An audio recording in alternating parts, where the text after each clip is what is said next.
I'm a civil libertarian as well. And when it comes to people's employment rights and their jobs, the idea that you would be told that this, as far as I'm concerned, very efficient vaccine is now going to be something that's forced on you with the threat of your job seems to me to actually undermine any of the positive ways that one can argue for taking the vaccine, and actually has a serious damaging effect on people's employment rights. And I'm particularly agitated around the care workers issue, where the majority of people in care homes are vaccinated, doubly vaccinated. There's a smallish number, although a substantial minority in certain care homes that don't want to take the vaccine for whatever reasons, and that's up to them. They're often people who've worked throughout this pandemic, really put their lives on the line to love and protect and look after our loved ones, because they were effectively locked away in care homes. Yep. And now they're effectively going to lose their jobs.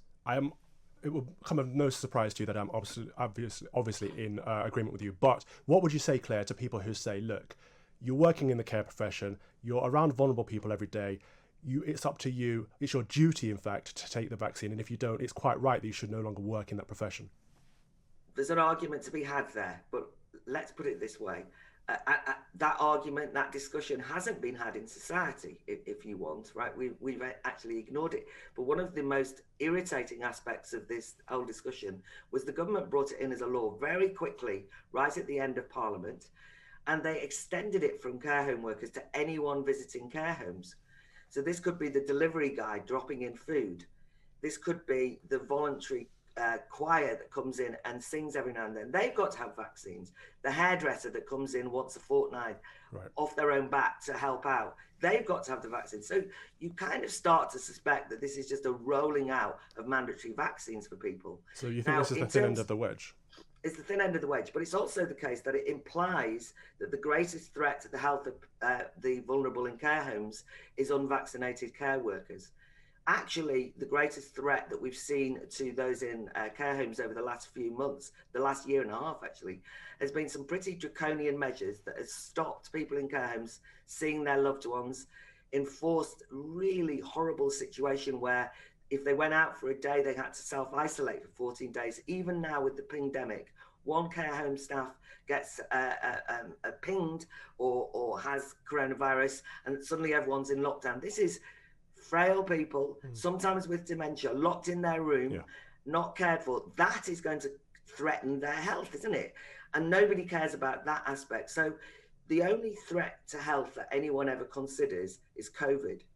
And this is from a government that actually we know actively a policy of theirs introduced COVID into care homes in the first place, suddenly almost trying to overcompensate by bringing an irrational rule that I think will not help people in care homes, but ticks a box to say that they've done everything they can. But I agree. But I think that they're going to push this even further and say, in order to answer the question that you raised, which was that, people have been in care homes, we haven't been able to see them, they've been isolated, they've been lonely, they've got other mental health issues going on, other physical health issues going on, and they want to spend time with their loved ones and their families. In order to do that, maybe the family members need to be forced to have a vaccine before they can go into the care home and see them. Of course, I don't agree with that, but that's what people would suggest. Yeah, of course, it is also the case that what we could do is just have a government that just cancels the family completely and just says, we know how to look after your kids best. We'll nationalise child rearing, we'll nationalise elderly care, we'll make sure that nobody has a family of any great purposes at all, because we know best all the time. But we don't live in that society. I don't think we want to live in that society. And the important thing that I want to stress in relation to the vaccine hesitancy of care home staff is that it is posed as though that is the greatest threat. Now, I think that staff shortages, I think the fact that we are talking here, and this is, by the way, going to lead to some serious matters of employment law and discrimination. A lot of the people who work in care homes are young women, actually often people from, and I hate the phrase, BAME communities. They have, as it happens, a disproportionately high number of people who's vaccine hesitant. What we're going to end up now is getting rid of a lot of the dedicated workers, having dangerously high levels of staff shortages in homes.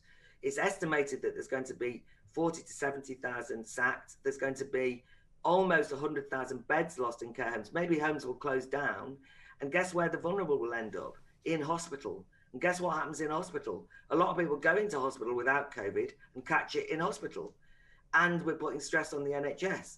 So what I'm asking for is a debate in the round, a broad, nuanced discussion about this. But there's been a knee-jerk reaction, an attempt at passing a law, not suggesting it, passing a law that means that you will be sacked effectively if you don't have a vaccine. As you said, you might even be cancelled as a family member. Yeah. They might say you're not allowed in. So I think that in the end, that is not about honouring the care of the elderly or the vulnerable. Yeah. It's a bureaucratic policy that's illiberal and dangerous. It is, and care homes have been at the forefront of this pandemic. They've received such neglect from government policy all the way through. They could have been the worst hit in many ways.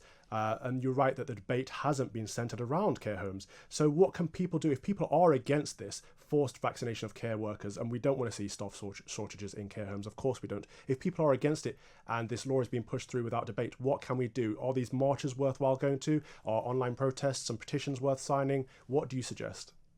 Well, I don't want to discourage anyone from protesting. I haven't found them very exhilarating, the ones in relation to lockdown here, but that's fine. What I really would urge people to do, and there are some petitions, is to look at campaigns such as John's campaign and Rights for Residents, who actually represent the residents. And it's an interesting issue here that when the government did a consultation to see what people thought about this mandated vaccines, the majority of care home residents did not support mandated vaccine. So they did a consultancy and ignored it typically because it didn't go their way. I suppose that what I want is people to make a fuss, to go down to the care homes themselves and say, look, we don't think the big, if you've got people in the care home, say, we don't think the biggest problem is the lack of vaccines, but what can we do to make a positive case for getting you more support as a care home? Really encouraging the government, and when I say creating a public debate and discussion where the government think, oh, actually what they really care in relation to social care is not unvaccinated staff, but a whole range of other priorities. And what I was doing was writing an article for the MJ, which is a municipal journal. One of my more glamorous roles is that I've got a column there, which is for local government staff. But I think that putting pressure on your local council is important because councils actually employ a lot of these people. They claim to have equal opportunities policies. Well, remind them that they're going to end up sacking a lot of people and that this can hardly, frontline workers, some of the lowest paid in society, you can't have a levelling up agenda and then target as though they're the problem. Yeah. Some of those people who've been most dedicated frontline workers on the lowest pay. Agreed. Well, one of the few areas that we disagree, Claire, is on unions and the support of unions. I'm obviously against them. You seem to be more in favour of them quite often. But what are the unions doing around this? The care workers unions, are they standing up for their rights to say that actually you can't force them to take a medical procedure at risk of losing their job? To be fair, Unison have been actually quite good on this, right? So although local authorities have been terrible, I'll tell you a funny story about local authorities. What the councils did was they said, it's not fair to discriminate against care workers. We want mandated vaccines broadening out so that it includes everyone who ever works in a hospital. So their way of dealing with making it fair is to make it more illiberal for more people, which is not helpful. But Unison, the union, has actually put out some very strong statements defending their members, but also pointing out that the government said they tried to persuade care home workers to have the vaccine, but they pointed out that they didn't make much of an effort really, and they didn't certainly have a kind of discussion where you allay fears. Because we know that some of the things that people worry about, they think that vaccines might affect fertility. Mm-hmm. Now, I don't think the government should be defensive about that. They should be having roadshows going around talking to people and saying, look, they don't affect fertility, or being honest about some of the potential side effects of vaccines. Yeah. Whereas what they do is they label anyone who's hesitant or nervous as anti-vaxxer. Yeah. In this instance, they say they'll sack them. And I think that Unison rightly makes the point that if we let this happen with one particular group, there's a danger that this expands outwards and forever. We're hearing talk about vaccine passports in nightclubs. I hope that never comes in. But that would obviously imply that everyone who worked in a nightclub, whether you're the bouncer, the bar person, yep, or that you're the cleaner, would actually be mandated to have a vaccine, because otherwise the vaccine passports make no sense. So I think we need to make the point, yep, that employment can't be based on a medical procedure. It will backfire. It makes people more cynical about the vaccine, and it leads and fuels an anti-vaxxer sentiment. I think you're absolutely spot on there. And it seems to me you're suggesting that we need more information from the government and less coercion. Before we wrap up, I've got one more question, because later on I'm going to be talking to the Us For Them campaign about forcing vaccinations on young people. What are your thoughts around vaccinating children? So throughout this whole discussion, I mean, and I've been lucky enough to get invited to, Lord's briefings. That's my role these days.